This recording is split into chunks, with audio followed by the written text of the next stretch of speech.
A VAP ela tem um projeto de expansão, né? Como o senhor mesmo falou, são mais de 2 dúzias já espalhadas pelo Brasil, né? O que esse projeto vai promover e em que situação que ele se encontra de desenvolvimento? Acho que é muito importante separar a VAP da FENAVAP, né? A VAP ela já cresceu como uma federação, ela já foi estruturando em diversos estados, diversos municípios, ela já foi crescendo de maneira descentralizada, né? Atendemos hoje 700 mil pessoas do Brasil inteiro. Como a VAP vinha num crescimento com mais de 5 mil empregados, né, essas centenas de milhares de pessoas atendidas, a gente viu que a gente não tinha pernas para estar inaugurando unidades, não tinha pernas. A VAP está crescendo muito mais do que nós tínhamos condição de acompanhar, né? Teve muitas unidades da VAP que nem na inauguração conseguimos ir, né? Então, o que a gente decidiu fazer? Dividir para multiplicar. Nós dividimos a VAP em pedaços, né, por regiões, que lá terão diretorias independentes, conselhos independentes, que tocarão essas AVAPs. Então, é um movimento avapiano. Acho que isso é importante que todos entendam, né? E que nós temos grandes entidades nesse movimento, que passaram a usar a marca VAP, a metodologia VAP, né, que se licenciaram. Nós estamos fazendo uma franquia do bem, uma franquia social, né? Uma rede do bem.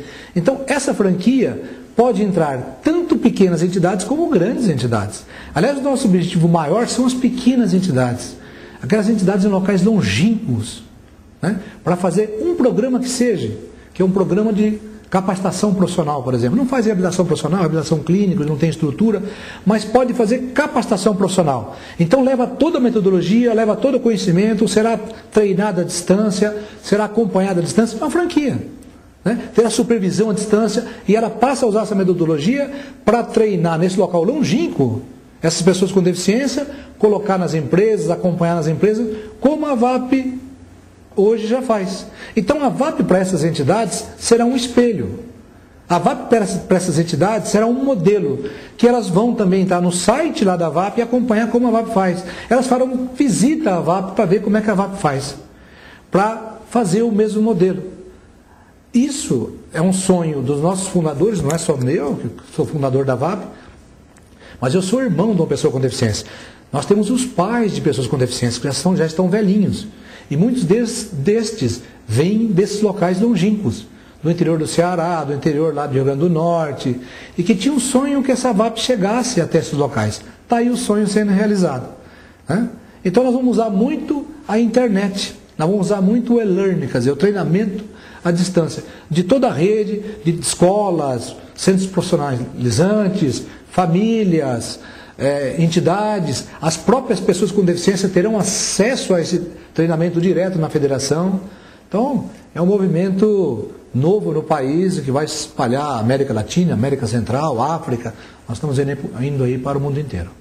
Bom, só para ficar claro, de que forma que atuam, né? Elas são diferentes, né? A FENAVAP, a VAP. A diferença entre a VAP e a FENAVAP, que nem eu já coloquei, que a VAP começou de maneira federada já, de maneira, né, descentralizada, crescendo por todo o país, né?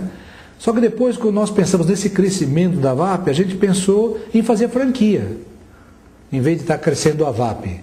Crescer a marca VAP com uma franquia, onde nós repassássemos todo esse modelo, todo esse conhecimento para a comunidade.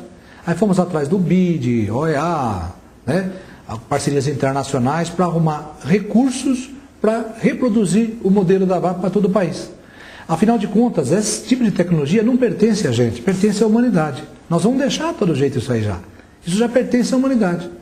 A lógica do terceiro setor é repartir conhecimento, é repartir o poder, é repartir know-how, né? É fazer as coisas em conjunto. Por isso que a gente resolveu fazer a franquia da VAP. Marcos, além da VAP e da FENAVAP, você fundou outras instituições e também está à frente delas. Por quê? Na verdade, eu fui me envolvendo, né, com o terceiro setor, na medida que fui me envolvendo com o problema do meu irmão. Acho que ele é o grande culpado de tudo isso, né? Porque quando eu fundei a VAP, eu percebi que a VAP sozinha ela não conseguiria fazer muita coisa. Por isso que a gente começou a participar de conselhos. O primeiro conselho que teve aqui do Estado de São Paulo, que é o Conselho da Pessoa com Deficiência, eu já era conselheiro, fui conselheiro do primeiro conselho. Então a gente já vem participando há décadas disso, né? E a gente viu a necessidade de criar outras entidades. Quando eu tive a ideia de criar a Rebrates, é a Rede Brasileira do Terceiro Setor. Foi lá em 1998 que o governo decidiu, por um decreto, por medida provisória, fazer com que as entidades todas perdessem, né? O aspecto filantrópico, né? O aspecto de benefícios fiscais. Então nós acabamos fundando ali a Rebrates, porque a Rede Brasileira do Terceiro Setor é uma rede muito forte, com muitas entidades federadas. E essas entidades federadas é que fazem a política no Congresso. A gente faz com o presidente do Congresso, o presidente do Senado, para adequar leis em relação ao terceiro setor. Então é uma rede política, né? Aí você tem o Instituto de Empreendedorismo Social. Por que eu fundei o IES, que é o Instituto de Empreendedorismo Social? Para ensinar as entidades a ser empreendedoras. Então a gente faz feiras, faz eventos, faz palestras, seminários, para ensinar as entidades a ser mais empreendedoras. Aliás, o empreendedorismo é uma coisa que está vindo muito forte no país, né?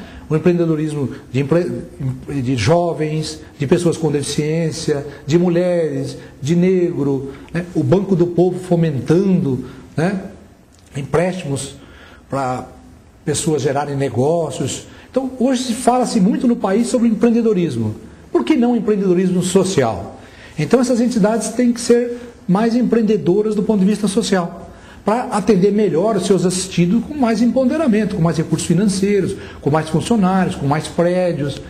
E isso nós estamos fazendo feira de empreendedorismo social, né? Rodada de negócio, capacitação com cursos de gestão estratégica de entidades não lucrativas, um curso 100 horas que está muito bem montado. Então a gente foi acabando participando de outros organismos e criando esses organismos na sociedade. O Via Viva, o Instituto Via Viva também, que eu sou presidente e fundador, nós começamos a fazer reaproveitamento de materiais inservíveis, quer dizer, de lixo, com pessoas com deficiência. Então, recolhimento de pneus com pessoas com deficiência, moagem desses pneus com pessoas com deficiência, fazendo um concreto DI, que é um concreto especial que não usa brita, mas usa, né, no lugar da brita, o pneu, que o concreto fica mais elástico, né, e acaba com um lixo que demora 800 anos na natureza, né? Então, empoderamento ambiental. Então, acabei me envolvendo com outras entidades, né, no meio social, né, ambiental, político. Eu acho que isso acaba sendo muito importante, essa visão desse todo, porque o Brasil, nas próximas décadas, vai estar entre as 3 maiores potências do mundo. Tem que estar também organizado do ponto de vista político, do ponto de vista de gestão, do ponto de vista de resultado, do ponto de vista de aplicabilidade de recursos. O grande sucesso da federação, da VAP, é uma boa aplicação dos recursos. Transparência, ética, princípio, valores. É isso que nós vamos construir uma sociedade bem diferente nesse novo milênio. Esse novo milênio, terceiro milênio, será do terceiro setor. Perfeito, Marcos. Muito obrigada pela sua presença. Eu que agradeço. E que Deus nos ilumine como sempre.